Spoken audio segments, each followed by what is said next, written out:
So season 2, episode 2 of Blood and Water was giving what it was giving. So let's give it what we got. I'm the type of girl you call wifey. Yeah. What does the cat do? Meow.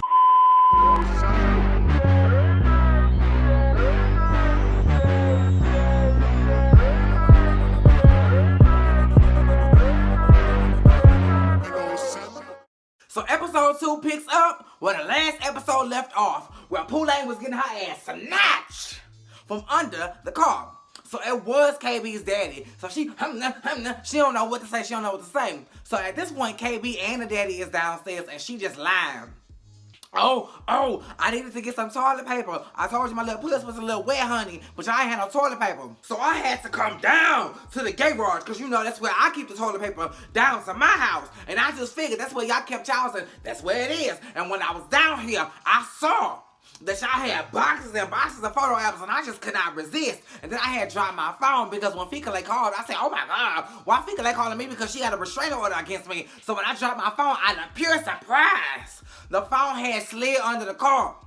I then said I was going to be the good Samaritan and get it myself. Even though I'm in the skirt right now, I'm not going to bother you, because it's my fault that the phone is under here. So let me crawl underneath and get it myself. And that's when your daddy had pulled up, and I guess he thought that I was trying to hide. So no, that's what happened. But then she saw that the daddy was not really buying the story, so she said, let me just get my shit and scurry on, because not only do I need to get home, Fikale been calling and texting me, and I want to find out what the fuck she want. What she want? Because the last time I had called her name and bear her blame, she put a restraining order against me, and it's hard for me to attend my own goddamn school. So let me meet with this hoe and see if we can meet some kind of resolve. So then she meets with Fikale down to the pool, honey, and Fikale is drinking, Fikale is drunk. And Fikale said, girl, let's go ahead and do this little DNA thing so you can stay the fuck out my hair, okay? For once and for all, let's go ahead and figure out whether or not I'm your sister, because all this right here is upsetting me and my homegirls, and I can't enjoy my motherfucking upbringing because I don't know if I even came from the people who said I came from them. So let's just get all of this understood so we can understand. And this came at the hand and at the suggestion of fucking Janet. Janet, baby, it's just the second episode. You were doing way too much. I have never wanted to beat a pregnant lady's ass. And Lord, y'all, please don't hop in the comments and try to like bash me, girl, and cancel me because I said that. She's just a character, but I want to beat that ass. Because, girl, you are doing way too much. You should be thinking about the baby and the stress that you can induce upon yourself should these people find out that you are knee deep in this shit. Girl, let it go. But Janet was like, girl, do the DNA test, girl. As an orphan, I would want to find out. And if you not, then, you know, you can go on about your life and she can go on about hers. So, girl, just go ahead and do it. It's something underhand as to why Janet want this done, okay? Pooh-Lang is in yet some old shit. She get home, her mama cuss her out, and it's like, bitch, you grinding because, girl, school let out 6 hours ago, and you coming in with the street lights on, and, girl, you already know that's not my rule.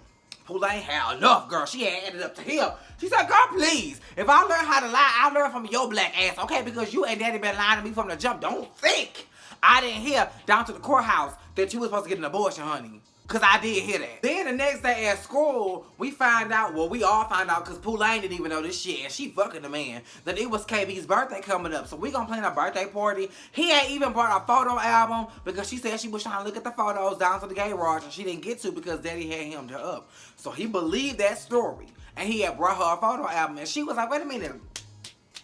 You and Fikale supposed to be childhood friends, but ain't no pictures of Fikale in this book. And he was like, you know, it's your name, but I didn't really think about that. Pooh-Lang is thinking about it, and it should dawn on KB that she is so goddamn obsessed with motherfucking Fikale.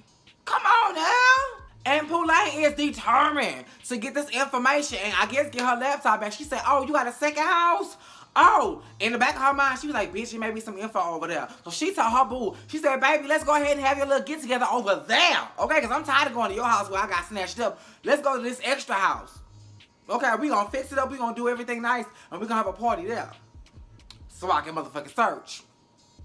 And while that's going on, Janet then cornered the principal, and it's like, girl, you know what? With all the shit that's going on with Pooh-Lang and Fikale, I think it is imperative for me to counsel Pooh-Lang as well. Girl, again. something in the milk is not clean with motherfucking Janet. Now, if y'all know like I know, then baby, we need to come together and we need to figure it out. Something ain't right with Janet. Poor Wade. Wade, I am pulling for you, baby, because I thought that you was in the clear. I thought you had finally moved on with your life and you was gonna be living your life O'Reilly.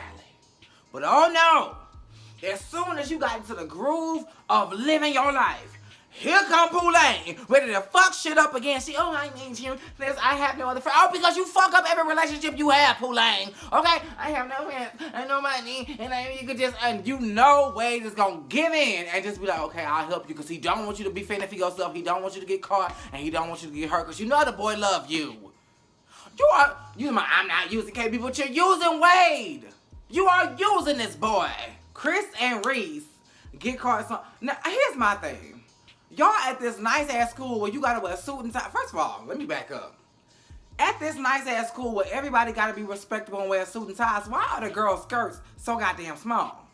I don't know, or I don't remember if I made mention of that in the first season of Rehab, but girl, these skirts are small. These girls get on bikes, these girls are sitting in chairs, and they motherfucking dandelions is just exposed.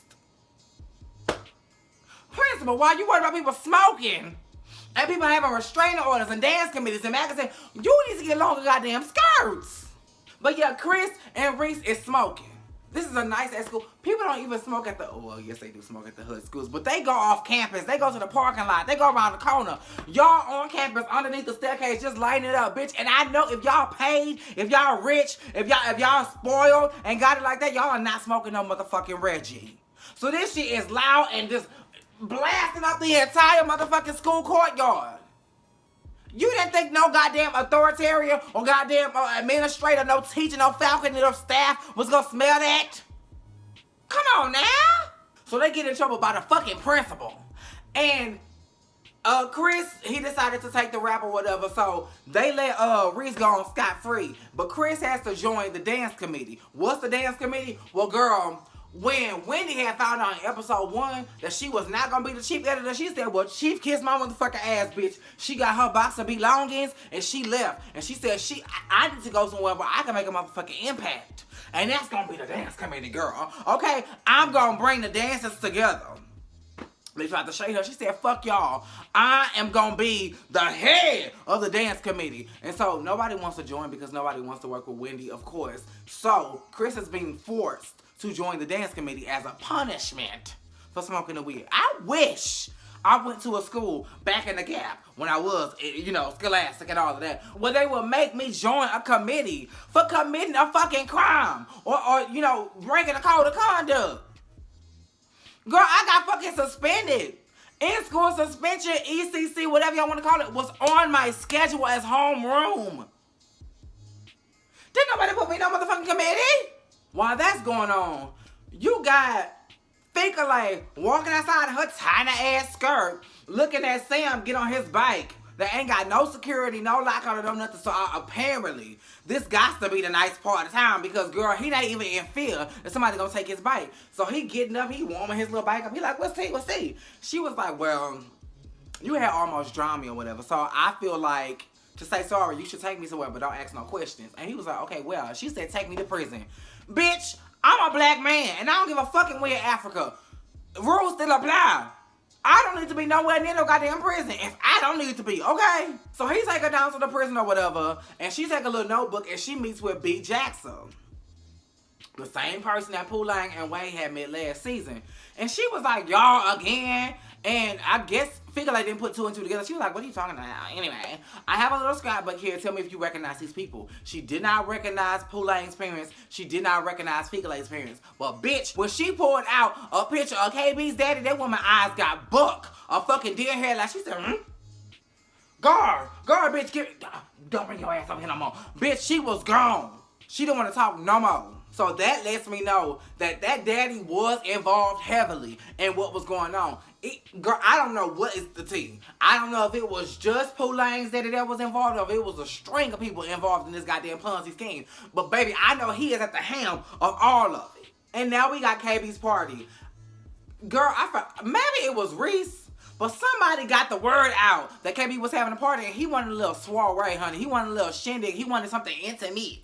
And girl, it was like, party over here, I ain't know. Like, everybody with a last name was at this motherfucking party. And he was like, what the fuck? So that was a perfect distraction, because while that was going on, Pooh Lang had gathered up Azama and Way, and they was going to search the house for some information. While that's going on, Reese then found out that she in class trying to get advice on how to offer a new drug to the goddamn people. Okay, because, I mean, that is the rule of marketing, baby. You have to convince people that they want it, especially if it's something that they're not used to and something that's new. So she was like, how do I do this? And he basically told her, he was like, baby, if it's good and you know how to sell it to one person, it will sell itself. So she was out there, she said, baby, if you want something stronger than the weed, hit me up on the hip, honey. And she was charging 1,000, is it pesos, yen, girl, franc? I don't know what the fuck it is. But whatever it was 1,000 a bag. That boy said, and just gave her 1,000 of their dollars. For a little tiny bag of, girl, please. Girl, hell no. I don't give a fuck what it is. Not no $1,000. So Pooh Lang searching, she's searching. And the whole time that's going on, KB is actually looking for her, like walking around, stumbling, drunk, like, where's Pooh Lang, where's Pooh Lang? Finally finds Pooh Lang, but Pooh Lang again is with Zama and Way. So they have to sneak off into this little back closet or whatever while she turn around and talk to KB like she just been roaming. And girl, he was just like, what's tea? Like, why you acting like this? You know, like, I love you, girl. Like, and you been acting funny ever since we had sex. That I love you and that we had sex struck motherfucking Way like a motherfucking knife, bitch. He was like, oh, you know that, the tick like, ooh, tick-tock, ooh, ooh. Girl, that's what he was doing. He was hurt. So here that the girl he loved been bumping in the ground with somebody else and she in love, girl, he just couldn't take. So that's why he was like, girl, fuck this shit and fuck helping her. I'm finna go find, oh shit. I'm just gonna call her Jasmine from Aladdin because I don't remember her name, but the girl who was the head student, the one who was like, I'm the top girl, she, of course she likes Way, remember from last season. But he been giving her the heave ho, like he been giving her mixed signals. So he goes and sit by her and he like, bitch, you wanna go out on a date? She like, finally, bitch. Okay, I've been trying to give you the goodness all this time and you've been giving me the heave ho. Okay, come and get this. If it's something that you want, you should make me a girl. Like, bitch, come and get this.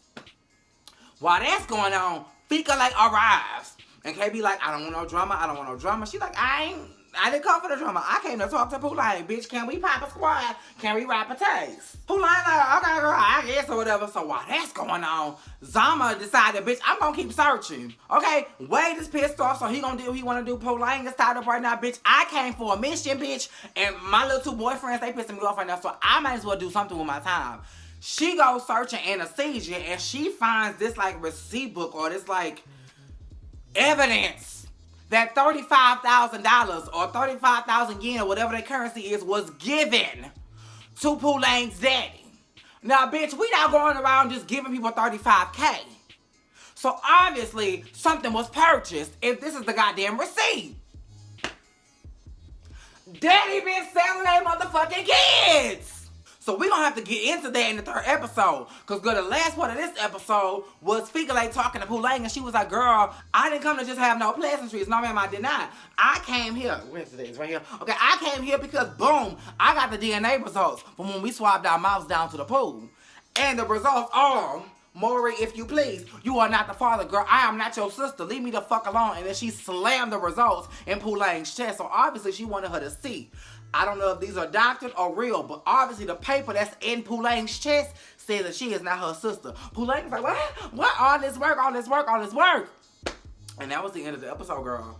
So I need to find out what's going on because I know, if I know Pooh Lang like I know Pooh Lang, that bitch gonna get to the bottom of this and she is gonna find out whether or not this is fraudulent or real because she is not gonna rest until she gets to the bottom of where her sister is and whether or not Fika like is her sister. So girl, episode 2 was giving what it was giving. So I gave it what I had. Make sure you are liking, commenting, subscribing, and that the notifications are on. Same place, same time.